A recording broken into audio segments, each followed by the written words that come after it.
Okay, so the other day we were talking about acceleration, and we said that acceleration is defined as the rate at which you change your velocity. So acceleration is occurring anytime there's a change in velocity.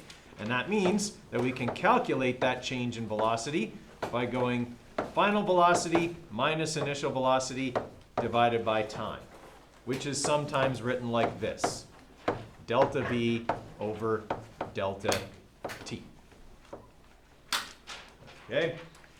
This formula, we also discussed, is derived from a velocity versus time graph. Okay, so if I have a velocity versus time graph that looks like this, okay, and I'm given that y equals, I don't know, 7.5 times x plus 4.2, okay, that the slope of this line, the 7.5, represents the acceleration. Because when I manipulate for that 7.5, it's going to be y minus b over x, and this is bf, this is bi, and this is time. Okay, that's where that comes from. Is that ringing a bell for everybody from the other day? Okay. All right. If I wanted to calculate the total displacement off of this graph, just as a quick review, that might be important for analysis on our lab. What do I need to calculate?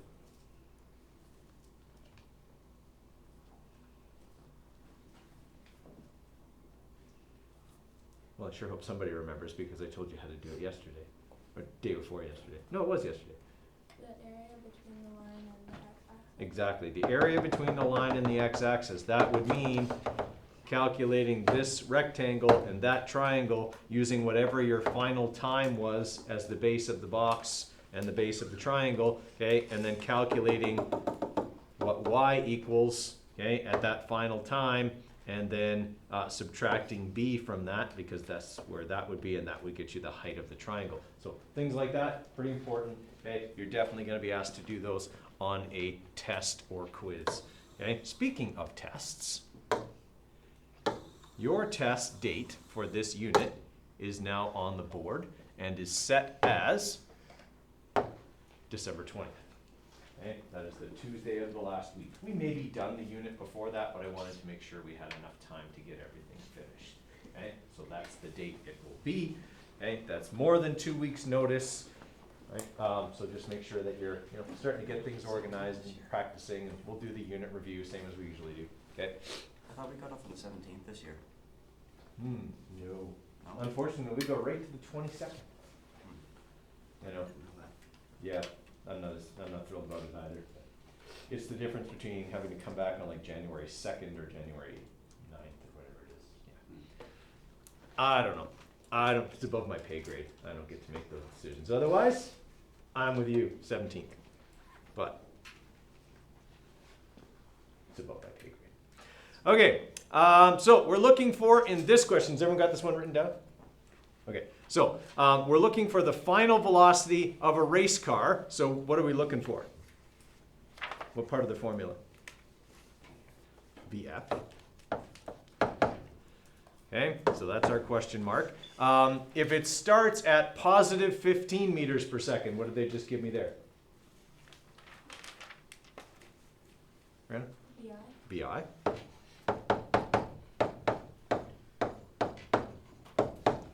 Okay, and it accelerates at positive 7.2 meters per second squared. So they just told me the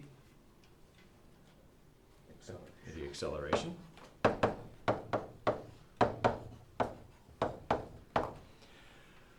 For 6.5 seconds.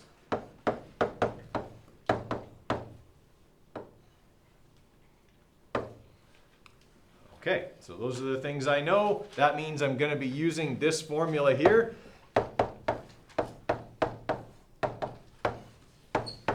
And I need to manipulate for VF. So what should I move first? T. Yep, got to multiply both sides by t. Okay, so there's a t on the top, t on the bottom. Okay, and I want to get VF by itself, so what do I do with VI?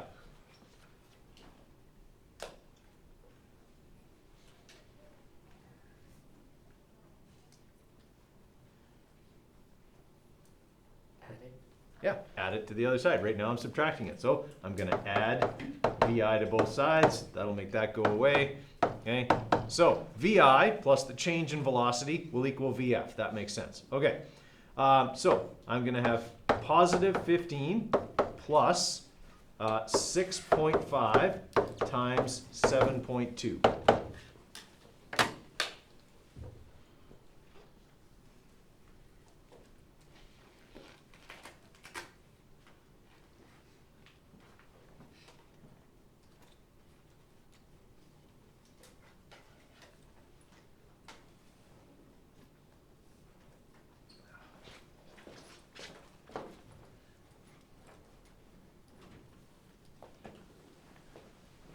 Okay, so 15 plus 6.5 times 7.2. And I can write it like this. I don't need brackets or anything because it will do order of operations and do it in the right order.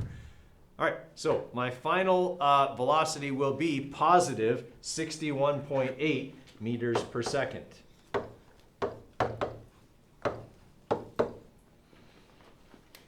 Okay, everybody all right with that?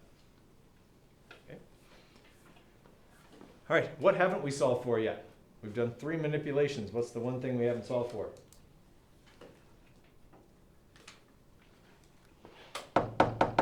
We haven't solved for VI yet.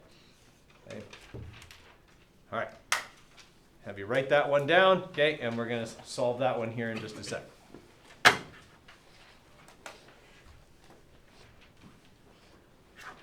Okay. So on this one, they're asking how fast a boat was traveling initially. So they're asking us to calculate VI. Okay, if it accelerated to positive 30 meters per second, that would be VF. Okay, at a rate of positive 2.6 meters per second squared, so that would be A. For 8.9 seconds.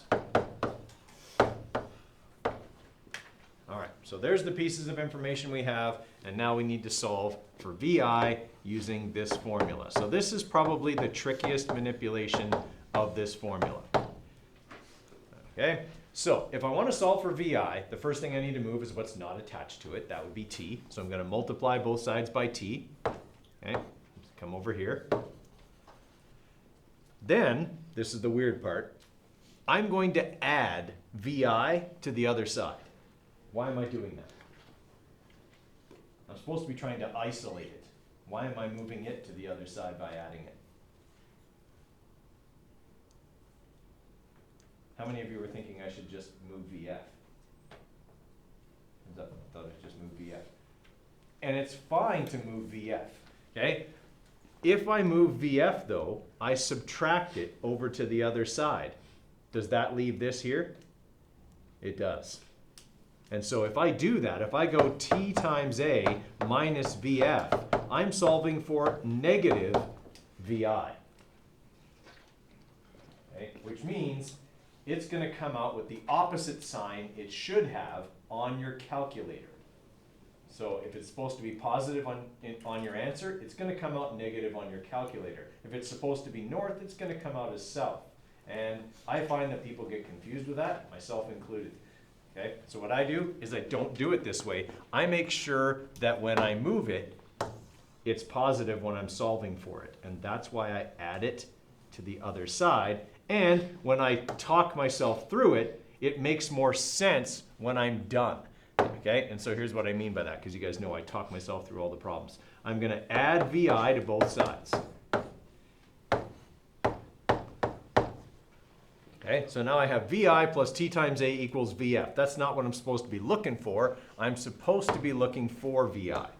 So now I'm going to subtract T times A over to the other side. Okay. Is it okay that I do that? Can I subtract two things at the same time? Yes, I can, because order of operations says I would multiply those two things together before I added them to VI anyway. So it's really just one number. I'm just taking one number over there. All right. So VF minus T times A equals VI. here's why that makes sense if I talk myself through it. This is my final velocity, right here. This calculates the change in velocity. So if I take my final velocity and I subtract how much I changed it by, should it leave me with what I started with? Okay, so logically that manipulation makes sense. All right, so VI then for this equation, or for this problem, sorry, is going to be our positive 30 minus 8.9 times 2.6, positive 2.6.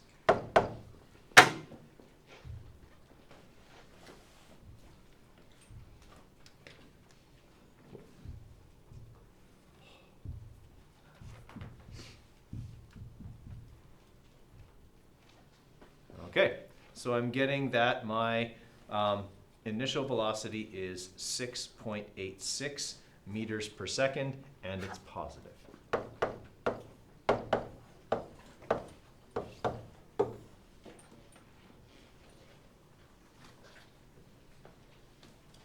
Okay, everybody all right with that?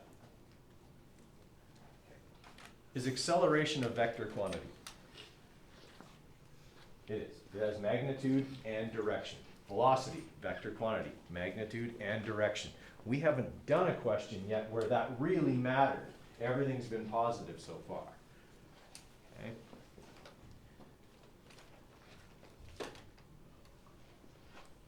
This one's different. This one, direction matters. Okay, so I want you guys to write it down and give it a try, see how you do, and then we'll walk through it together.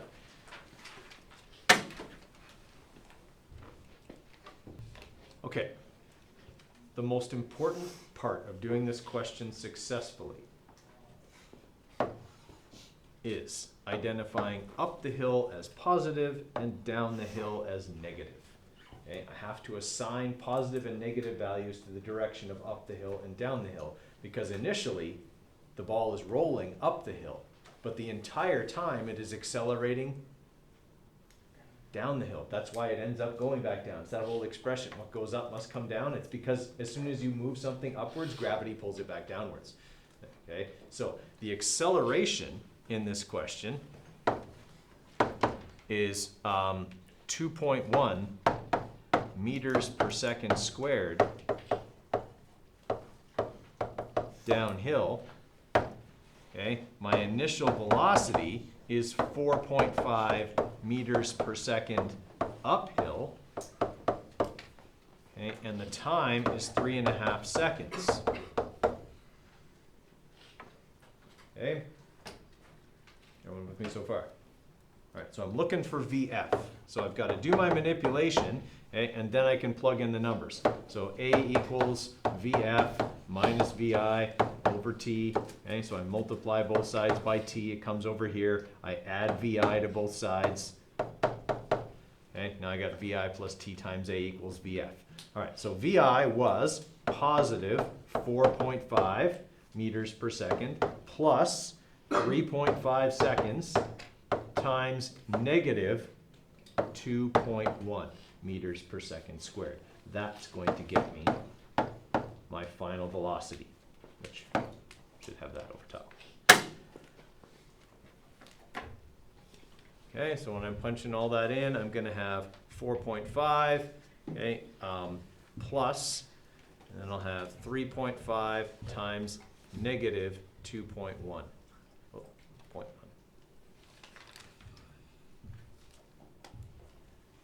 Okay, so that means that after 3.5 seconds, the ball is going to be rolling down the hill at 2.85 meters per second. How do I write that as my answer? Like if I'm going to write this on here and say, here's my final answer, Mr. Coderre, how do I make it look? Is that? 2.85 meters per second downhill. Downhill. Yes, I don't write negative. The question didn't give me negative. The question gave me up the hill and down the hill. My answer needs to reflect the vectors I was given in the question. So 2.85 meters per second downhill. Okay, what if we wrote down? down and downhill are not the same thing. Down is straight down. It is not rolling through the hill. Okay, it is rolling down the hill. I know that seems really picky. It is, but they're also different. Okay, so yeah, it is picky, and they are different. Okay, everyone follow how that one works. So it is something we have to watch for in the context of a question. Is there a change in direction here because of the acceleration being opposite the direction of movement? Okay, that happens all the time.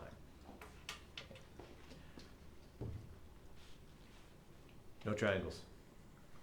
No more triangles. Triangles are dead to you now. Okay, if you used triangles for algebra before, your life is about to undergo a significant change because they don't work anymore. Okay. Try that one.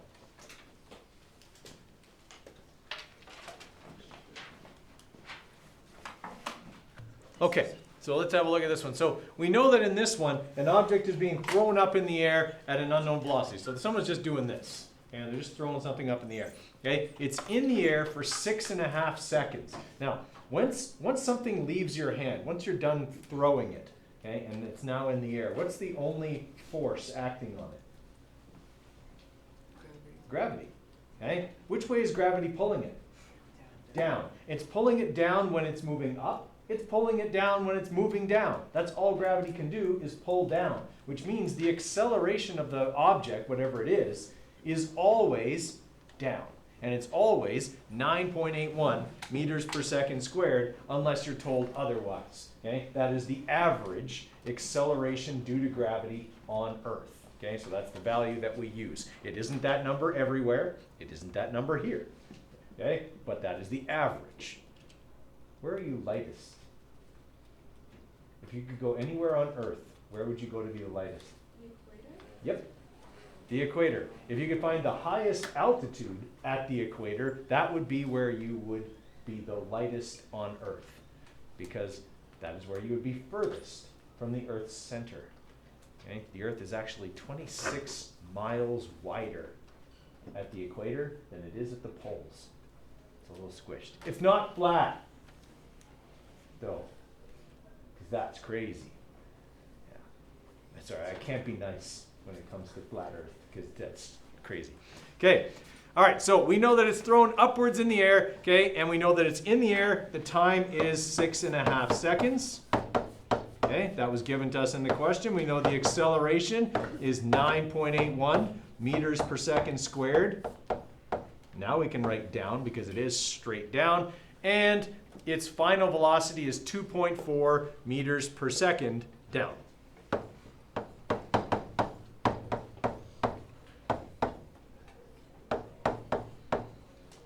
All right, so right beside my givens, if I have a change in direction, what I usually do is I identify which direction is going to be positive and which direction is going to be negative, so that I keep it straight when I start doing the math. All right, so I am looking for the initial velocity, which, as we said before, is probably the trickiest of the manipulations of this formula. All right, so I'm going to multiply both sides by t. I'm going to add vi to both sides. And then I'm going to subtract t times a over to this side. All right, so I'm going to be left with vi equals vf minus t times a, which will be negative 2.4 meters per second minus 6.5 times negative 9.81. All right, it's really important to keep track of all those directions, okay, or vectors when we're doing these kinds of problems. All right, so we're going to have 2.4. Okay, sorry, and I put, see, and I just said it's really important to keep track, negative 2.4 minus 6.5 times negative 9.81. Okay, so it was thrown up in the air at an unbelievable 61.4 meters per second. I don't know who threw that, but they weren't human. Okay, because even a major league pitcher couldn't throw a ball that fast horizontally, never mind straight up in the air, okay? They would throw it at like around 40 or 45 meters per second if they were throwing a 100-mile-an-hour fastball, okay? So yeah, this is like a cannon, yeah. So when we say that guy has an arm like a cannon, this guy literally has a cannon for an arm because there's no way anyone throws that fast. Okay, so 61.4 meters per second. What do I need to put on the end of that?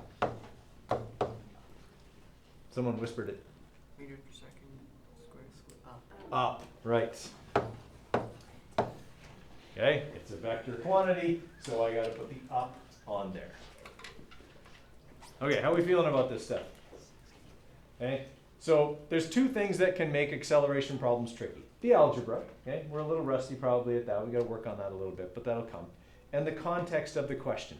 This question was arguably a lot of reading. Okay, a lot of physics problems from here on out are going to be a fair amount of reading, right? You have to get a lot of the information from the question. In fact, a lot of times, a question that involves gravity won't even tell you the gravity. They'll just say, well, you threw this thing up in the air and expect that you know gravity will be negative 9.81 meters per second squared. And the reason they can expect that is it is on your formula sheet. Okay, it's one of the constants that's on the back of your periodic Will table. gravity always be down? I hope so. Because if it's not, yeah, weird things will happen. But then there won't be any questions where it's like just flying through the air and then gravity's pulling. Not in this course. In Physics 20, we start dealing with two-dimensional motion like projectiles, but not in Science 10. Yeah. Okay.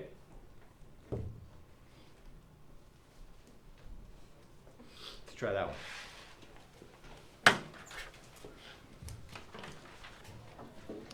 Okay, so what's the trick with this one? It's in the wording.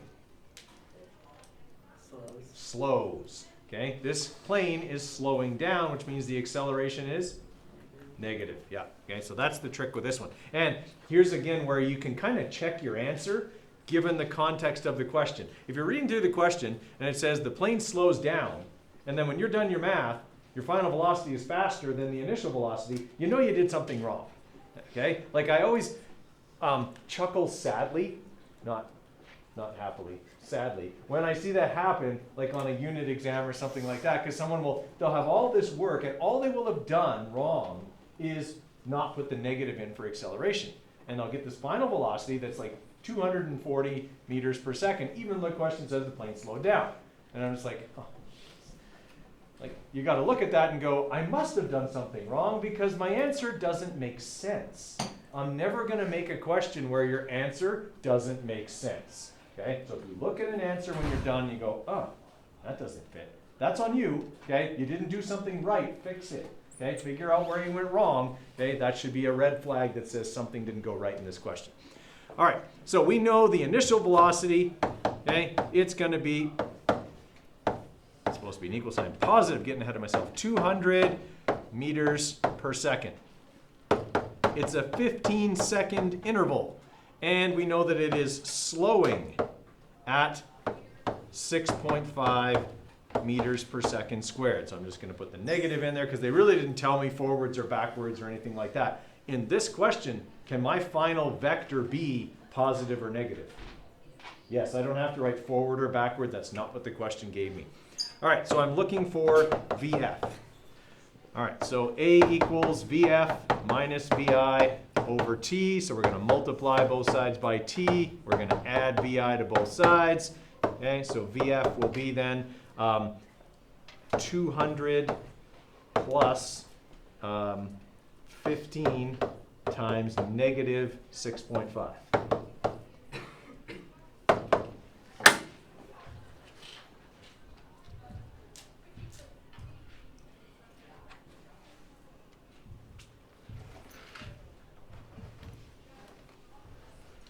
Okay, so 102.5 meters per second with a positive sign beside it for our VF.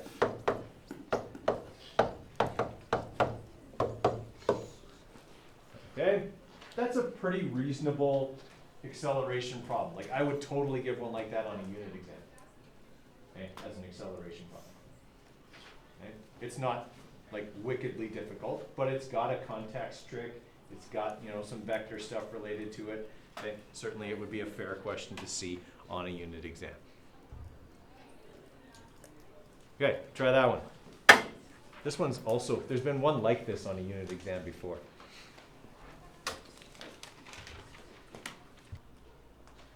So what's the contextual trick in this one? Initial velocity is 0. Exactly. Okay, if something falls, it wasn't moving initially. So there's some little kind of words to watch for that mean VI is 0. Starts from rest. Falls. Dropped. Okay, something like that. That implies that it wasn't moving at time 0 and then it started moving or started accelerating after that.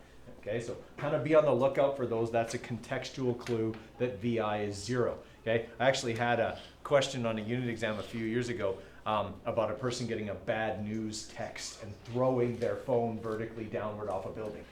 Okay, not that anyone would do that, because I've never seen anyone throw their phone after getting a bad news text. Totally have. Okay, but yeah, it's yeah. I had a question like that. Well, VI wasn't 0 then, because the person threw the phone down. When it left their hand, it was already moving, and then it accelerated after that. Okay, so that would have been a slightly different type of question because they gave it this initial velocity. It wasn't dropped. Dropping something is a lot different than throwing it. Okay, so in this one though, we have VI equals 0 meters per second. Okay, we know that the acceleration is 9.81 meters per second squared. Down, and as Stein pointed out, I don't have to make that negative because there's no change in direction. It only moves down. Okay. Its final velocity is 42 meters per second down. Okay, and we're looking for the time. Okay, so A equals VF minus VI over T. So we multiply both sides by T. We divide both sides by A. All right, and we're going to be left with 42 minus 0 divided by 9.81. Again, we don't have to make anything negative because it didn't change direction. We just got 42 over 9.81. Okay, 4.28 seconds would be the time it would fall for. Okay? Doesn't seem like that question gives you very much information though, does it? Right? It only gives you one number. I gave my physics guys a question yesterday that had no numbers in it. Okay? Really threw them because they had to go looking for all the numbers. Okay? So if a question doesn't have any numbers in it and feels like it should, where should you look for those numbers? In the context and the back of your periodic table, where the formula sheet is, where things like 9.81 and stuff like that would be. Okay, Monday, we'll probably do a little bit of acceleration stuff at the beginning, and then we're going to move on to work energy theorem. Remember, exam date is going to be December 20th. Okay?